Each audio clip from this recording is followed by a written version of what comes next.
Hi friends, another video for all of us and for all of us understanding it on ex works sale and implications of GST. People say it's a controversial subject, but in my view there is no controversy at all. If you see the definition of interstate supply, Section 8 IGST comes into play. Section 8 starts with subject to provisions of Section 10. So Section 8 becomes a general section and Section 10 deals with specifics. Now, the ex-works sales, there can be many contracts. Two contracts are common, ex-works, FOB. Ex-works, the buyer takes delivery and the risk passes and he does everything else to carry the goods. In free on board, the supplier takes the responsibility to put the goods on transport. Once he does that and gets the RR, the risk passes to the buyer. So in both cases, the risk passes to the buyer before goods actually reach the buyer's destination. Now, if you recollect Section 3 of CST Act, for an interstate sale to happen, the purchase or sale should have occasioned the movement of goods from one state to another, or the sale should have been effected by transfer of documents of title when goods were moving from one state to another. And for both 3A, 3B, explanation 1, explanation 2 were added. Central Sales Tax Act was so beautifully drafted, even for 6-2 sale, they said when will the movement start, where will the movement end. And that clearly said the movement will end when the delivery of goods is taken from the transporter by the recipient in the transferring state. And movement will start when the supplier in the other state hands over the goods to a transporter. And the goods shall deem to be in movement for whatever time till delivery is taken by transferring state. That is, even if the goods had reached the transferring state and remained in godown of transporter for 3 months, the law supposed the goods are still in movement. This is what Supreme Court recently cleared in Bombay General Machinery Store last month. The question notification of Rajasthan, which put in a limit based on Delhi High Court judgment of Arjun Das. So Section 3, the specifics of legal implications were clearly understood and defined. And then they added Section 4. So if a sale could not be determined as interstate sale with reference to Section 3, we could take help of Section 4. It is the same case here, Section 8 and Section 10. Section 8 says what is generally intra or interstate supplies. Section 10 gives specifics. Now what does Section 10(1)A say? It says where goods involve movement either by the supplier or by recipient or by any other person, that could be transporter or could be agent of the buyer, the place of supply shall be where the delivery terminates in short language. So this whole ex-work sales involve two synchronized transaction before we come to a conclusion that 10(1)A applies or not. Supply and delivery. If supply and delivery terminates in the same state, we do not come into 10(1)A, we come into 10(1)C. So to appreciate the scope of 10(1)A, friends, we have to read 10(1)C. 10(1)C is very specific. And Section 8 postulates subject to provisions of Section 10. So coming back to 10(1)A, if Mr. Verma goes to Rajasthan to buy 10,000 cement bags from Ultratech factory, I'm a registered dealer, I'm in the resale of cement, or I'm building a mall or real estate project, whatever. What for I have gone to Rajasthan? It's a B2B transactions. And the USP of GST is it is touted as destination consumption based tax, though it is nowhere mentioned in the GST law. So have I gone to Rajasthan to forget my input tax credit? See, if the Ultratech factory gives me X work supply without knowing or without trying to know where are the goods moving, they'll give me an intrastate transaction bill, C&S will charge you. I cannot get ITC because I'm not registered in Rajasthan. That will be against the GST spirit. That is why the lawmakers have used the words absolutely fantastically. The movement of goods could be by supplier, recipient or by any other person. It is the same principle like in Central Sales Tax Act. Agent buying a goods in UP and sending to Madhya Pradesh, interstate sale. We have series of Supreme Court judgments on this. Coal mine cases, the coal delivery being given in Bihar, ultimate destination Madhya Pradesh, declared in the contract, sale deemed to be interstate sale. Petroleum pipe cases, the Reliance case. So all those principles are squarely applicable to Section 10(1)(a) because both statutes qua such transactions are paramateria. Therefore, notwithstanding whether the principles of Sales of Goods Act or Central Sales Tax Act have been incorporated by reference into GST law, we can take help of those judgments because they're dealing with similar paramaterial transactions.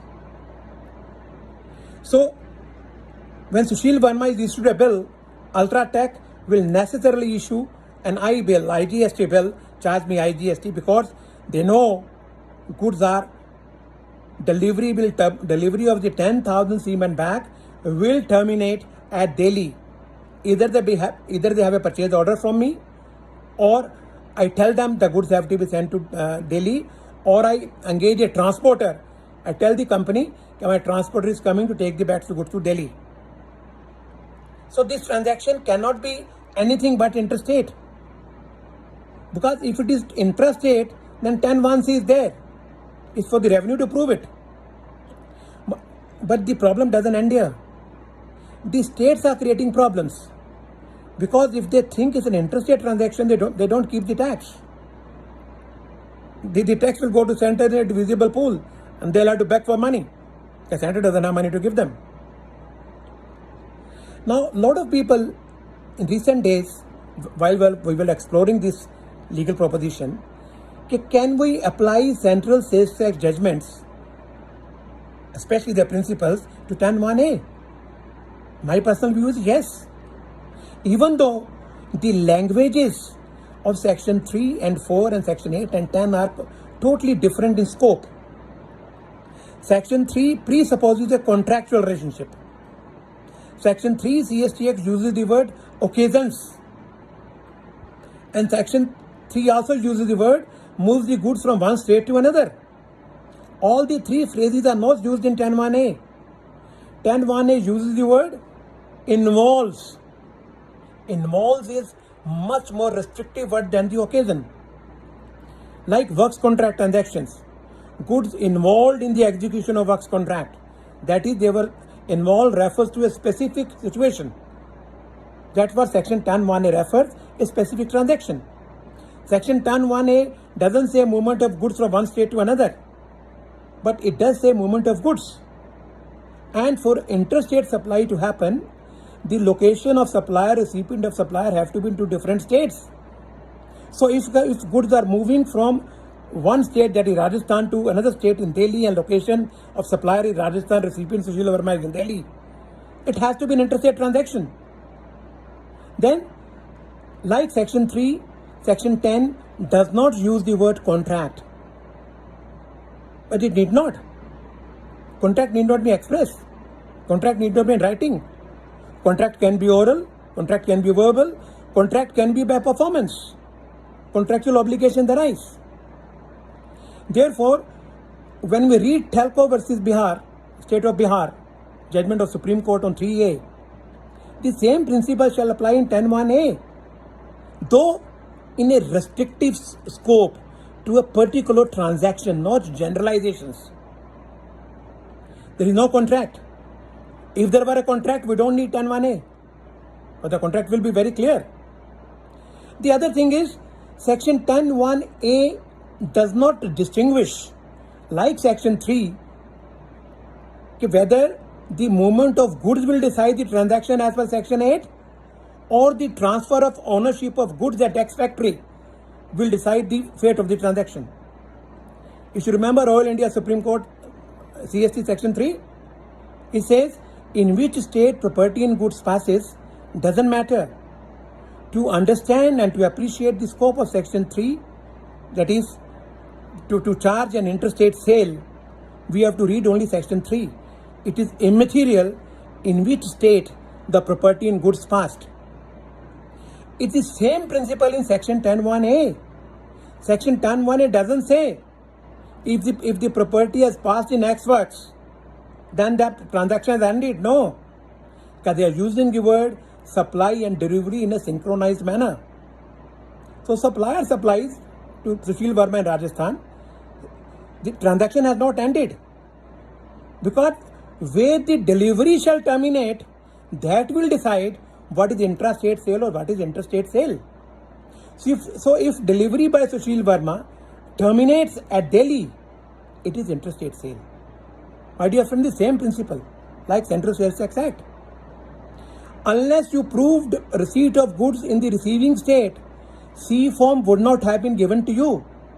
Even though Central Sales Tax Act was, in a way, was not a destination consumption rate tax. But for the C form purposes, that analogy will come into play. Till you receive the goods, could you have given C forms? The answer is no. Absolutely not. It was very, very clear. So, to claim a concessional tax under Section 8(1) read with 8(4), you have to prove delivery of goods by you. You have received the goods. That is the function of this definition of 10(1)(a). कि supply X works and where the delivery terminates. This last line of Section 10(1)(a) is extremely important to understand, to appreciate the scope of Section 10(1)(a). There is one more study done by my friend Rakesh Garg, and the fellow amazes me every time he talks to me. It's amazing to talk to Rakesh Garg. I mean, not because he's my best of friends. He's the best author in GST. I have no doubt in the country, nobody is a better author than Rakesh Garg, because the kind of studies he does is just mind-boggling. He gave me a study today morning before I recorded this video, that for all those shares of taxes like luxury tax, entertainment tax, liquor tax, etc., etc., etc., all those POS were kept in the state. For example, property immovable. POS is where property is located. Hotels, where hotels are located. Event management, where event services are provided. So all taxes are retained there. So, but that is B2C transactions basically. But where B2B transactions happen, the majority of the provisions of Section 12 and 13 of IGST involve Section 10. That is, that the ITC must be transferred. That is the USP of GST. And it is settled law by Supreme Court. If at all there is an ambiguous provision for interpretation, then the preamble and objective of the Act have to be harmoniously construed to that provision to appreciate the scope of the section. So 10(1)(a), where movement of goods happen, in my view, notwithstanding any other view taken, it cannot be stretched to say these are intrastate sales, even though goods are moving out, unless the contract between supplier and recipient provides otherwise. This unless the contract otherwise provides is a phrase used by Gannon, Dunkerley, other Supreme Court judgments very frequently. And this is a general application. So if there is a written contract between the parties and they decide that delivery has to be in the state and their goods are not moving out, whatever the buyer does with the goods later, this is not the problem of supplier, then we don't need 10(1)(a), we come in 10(1)(c). So this whole gamut of 10(1)(a) is not only amazingly beautiful, but it also brings in very fond memories because I did a lot of work on Central Sales Tax Act in my professional career, because I was dealing with international domestic infra contracts for last 25 years. So high sea sale, sale in transit, sale in the course of import, those principles, I mean, it's very happy that I was able to recapitulate.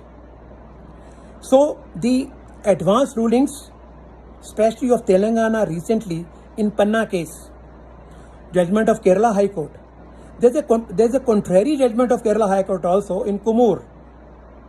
But the Kerala High Court said the contract provided otherwise. So friends, way forward is, if you are dealing with ex-post contracts, it is always safe to put the contract in writing.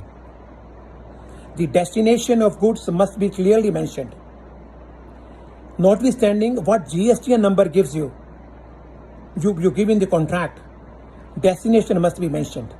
But if you can also mention the GSTN number correctly, it is icing on the cake. Do not get into controversies on section 10(1)(a). There is no controversy at all whatsoever. No judgment can apply. Say for example, 6(2) transactions. Section 3(b), Central Sales Tax Act. While goods are moving from one state to another and the sale is effected by transfer of document, is it deemed to be a sale in transit. But the Central Sales Tax was specific. They defined the originating point and termination point of such movement of goods in explanation 2 to section 3. It will originate when goods are handed over to a transporter. If it terminate when delivery is taken from the transporter in the receiving state. So friends, same is section 10(1)(b) on the direction of a third person. But the language is not exactly same. That is 3(b) explanation and 6(2). But the principle in nutshell remains same. Hey, there are also three parties, there were three parties. So section 10 deals with all 6-7 specific situations. We discussed 10(1)(a) today. Thank you very much. I hope you enjoyed the video. Any queries, do ask. We are here to learn together and we are in this exercise together. I was very happy to read some comments. A lot of people are doing good service in lockdown period. Well friends, we are not doing service. We are reading more. We are gaining more. And this knowledge will bring in money tomorrow. So therefore, let's learn more. There is no up and down. There is no senior, junior in the knowledge diffusion course. We all learn together. And at least I personally believe that the more knowledge you share, the more you gain. Like I have learned much more than I ever knew from Rakesh Garg and Rajesh Jain while discussing with them. They have a viewpoint. If their viewpoints are good and I adopt it, it is value addition to my knowledge. So, thank you so much for watching this video. Wait for more all important topics. Next could be on export of services. Another controversial, very controversial issue. Thank you so much. God bless.